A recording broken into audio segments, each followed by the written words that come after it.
तरफ ज्ञानवापी पर सियासत तेज है तो वहीं दूसरी ओर स्वामी प्रसाद मौर्य लगातार धर्म वाली सियासत कर रहे हैं। स्वामी प्रसाद मौर्य बार बार कह रहे हैं कि बौद्ध मठों को तोड़कर मंदिर बनाए गए हैं।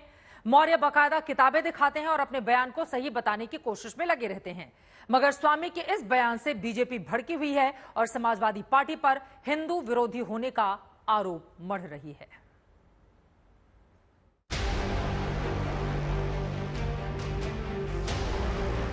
हर मस्जिद में मंदिर खोजेंगे तो लोग हर मंदिर में बौद्ध मठ भी खोजना शुरू करेंगे। बद्रीनाथ धाम, केदारनाथ धाम के साथ साथ बौद्ध मठ तुड़वा करके हिंदू तीर्थ स्थल क्यों बनाए गए हैं?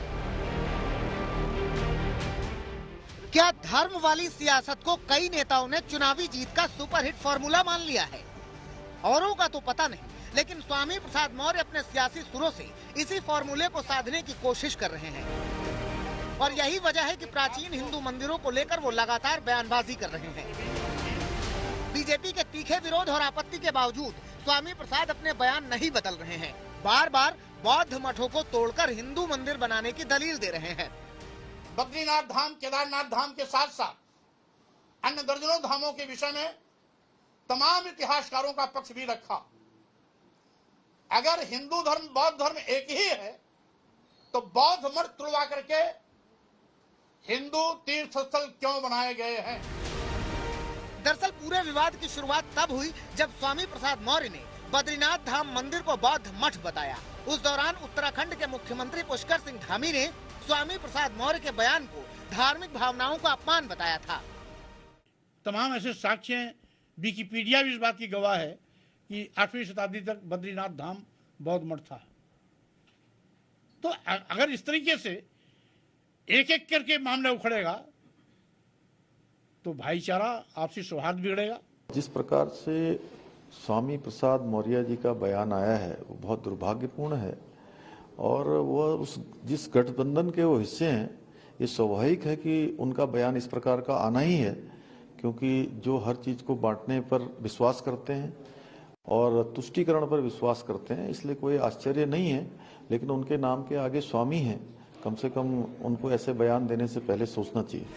इसके जवाब में स्वामी प्रसाद मौर्य तमाम दस्तावेज लेकर मीडिया के सामने आ गए।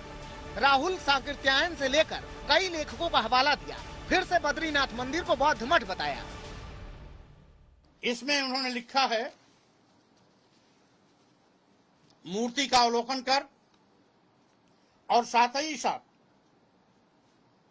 वहां राहुल सांकृत्यायन की समय में जो उसके मुख्य पुजारी होते हैं, जिसको रावल कहते हैं, उस समय के रावल जी और भूतपूर्व रावल श्री वासुदेव जी से बात करने के बाद उन्होंने कहा था, इस प्रकार इसमें संदेह नहीं रह गया कि मूर्ति बुद्ध की है। यूं तो ये पहला मौका नहीं है जब धार्मिक मसलों पर स्वामी प्रसाद मौर्य के बयान पर विवाद हुआ हो। इससे पहले उन्होंने रामचरितमानस से कुछ पंक्तियों को हटाने की मांग की थी, जिस पर जमकर सियासी तकरार हुई थी। अब लोकसभा चुनाव से पहले स्वामी प्रसाद ने नया मुद्दा छेड़ दिया है, तो बीजेपी समेत तमाम दलों ने उन्हें निशाने पर लिया है।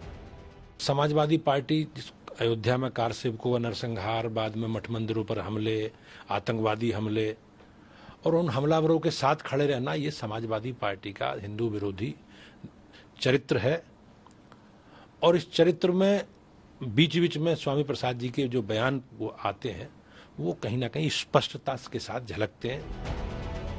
इससे पहले बीएसपी अध्यक्ष मायावती ने स्वामी प्रसाद के बहाने समाजवादी पार्टी को निशाने पर लिया था। ऐसे बयानों को विवाद पैदा करने वाली साजिश बताया था। स्वामी प्रसाद मौर्य लंबे समय तक बीजेपी सरकार में मंत्री रहे, लेकिन तब उन्होंने इस बारे में पार्टी व सरकार पर ऐसा दबाव क्यों नहीं बनाया? और अब चुनाव के समय ऐसा धार्मिक विवाद पैदा करना उनकी व सपा की घिनौनी राजनीति नहीं तो क्या है?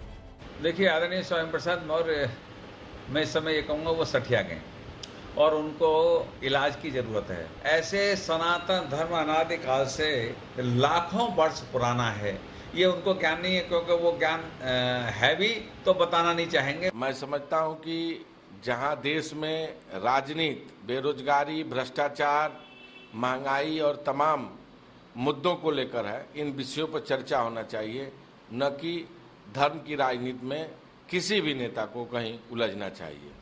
बयानों से साफ है कि धर्म वाली राजनीति के बीच स्वामी प्रसाद हिंदू विरोध वाला दांव खेल रहे हैं। लेकिन बड़ा सवाल ये है कि अखिलेश यादव को चुनावी जंग में क्या ये बढ़त दिला पाएगा या स्वामी प्रसाद का ये दांव चुनाव में समाजवादी पार्टी के लिए उल्टा पड़ जाएगा।